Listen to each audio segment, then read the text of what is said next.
Le bavard Louis-René Desforêts. Je me regarde souvent dans la glace. Mon plus grand désir a toujours été de me découvrir quelque chose de pathétique dans le regard. Je crois que je n'ai jamais cessé de préférer aux femmes qui, soit par aveuglement amoureux, soit pour me retenir près d'elles, inventaient que j'étais un vraiment bel homme ou que j'avais des traits énergiques, celles qui me disaient presque tout bas, avec une sorte de retenue craintive, que je n'étais pas tout à fait comme les autres. En effet, je me suis longtemps persuadée que ce qu'il devait y avoir en moi de plus attirant, c'était la singularité. C'est dans le sentiment de ma différence que j'ai trouvé mes principaux sujets d'exaltation. Mais aujourd'hui, où j'ai perdu quelque peu de ma suffisance, comment me cacher que je ne me distingue en rien? Je fais la grimace en écrivant ceci. Que je connaisse enfin une aussi intolérable vérité passe encore, mais vous autres.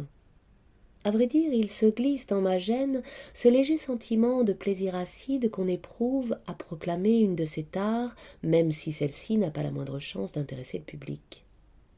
On me demandera peut-être si j'ai entrepris de me confesser pour éprouver cette sorte de plaisir un peu morbide dont je parle, et que je comparerais volontiers à celui que recherchent quelques personnes raffinées qui, avec une lenteur étudiée, caressent du bout de l'index une légère égratignure qu'elles se sont faites sciemment à la lèvre inférieure, ou qui piquent de la pointe de la langue la pulpe d'un citron à peine mûr. À cela je suis obligée de sourire, et c'est en souriant que je vous réponds que je me flatte d'avoir peu de goût pour les aveux. Mes amis disent que je suis le silence même. Ils ne nieront pas qu'en dépit de leur extrême habileté, ils n'ont jamais su me tirer ce que j'avais à cœur de tenir secret. On a même convenu de voir dans cette impossibilité à me livrer une insuffisance assez grave qui excitait la pitié. Et je ne résiste pas au plaisir, identique à celui décrit plus haut, d'ajouter qu'une vanité sournoise me poussait à tirer profit de cette croyance, en simulant, ou seulement en exagérant la souffrance que me causait cette infirmité déplorable, comme si j'avais eu quelque grand secret que j'eusse été soulagé de confier si je ne l'avais tenu, à cause de son caractère à la fois exceptionnel et intime, pour absolument inavouable. Mais si je me laisse emporter par mon zèle, je vais m'imputer des arrière-pensées que je n'ai pas eues pour me donner l'apparence d'un homme sincère qui est loin de songer à s'épargner les humiliations. Ce n'est donc pas pour le plaisir de vous entretenir de moi-même que j'ai pris la plume. Ce n'est pas non plus pour mettre en vedette mes dons littéraires. Là, je suis contraint d'ouvrir une parenthèse.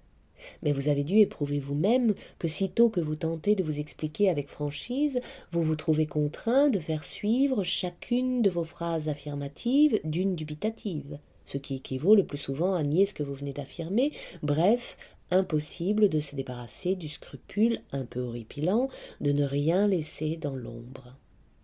Je disais donc que je ne me soucie pas le moins du monde de l'expression que j'emprunte pour coucher ces lignes sur le papier. Pas le moins du monde et sans doute de trop. Mon goût me porte assez naturellement vers le style allusif, coloré, passionné, sombre et dédaigneux, et j'ai pris aujourd'hui, non sans répugnance, la résolution de laisser de côté toute recherche formelle, de sorte que je me trouve écrire avec un style qui n'est pas le mien. C'est dire que j'ai écarté tous les charmes dérisoires dont il m'arrive parfois de jouer, tout en sachant bien ce qu'ils valent. Ils ne sont les fruits que d'une habileté assez ordinaire. Ajoutez à cela que mon style naturel n'est pas celui du confessionnal, rien d'étonnant s'il ressemble à une foule d'autres. Mais je n'ai pas de prétention, vous êtes avertis. Eh bien, venons-en aux raisons qui m'ont conduite à m'étaler sordidement. Vous remarquerez en passant le ton un peu persifleur auquel je m'abandonne, en dépit de la résolution que j'ai prise d'être aussi sérieux que sincère, aussi peu provoquant que peu aimable. Mais si vous faites une expérience analogue, vous découvrirez qu'il n'y a rien de plus difficile, à moins d'être échauffé par quelque conviction, que parler de soi avec gravité, en laissant de côté tous les agréables jeux de l'insolence.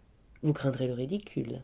Et pour consciencieux que soit votre épanchement intime, il y aura toujours une irrépressible ironie qui s'y donnera libre cours. Le lâche cache la vérité sous l'équivoque de l'insolence ou de la plaisanterie. Tu me méprises, lecteur, mais tu vois bien que je grossis mes vices. À toi de faire l'accommodation.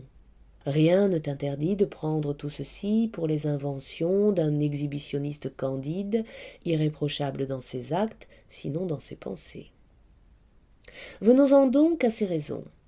En vérité, il n'y en a qu'une, et je dois dire qu'elle est on ne peut plus comique.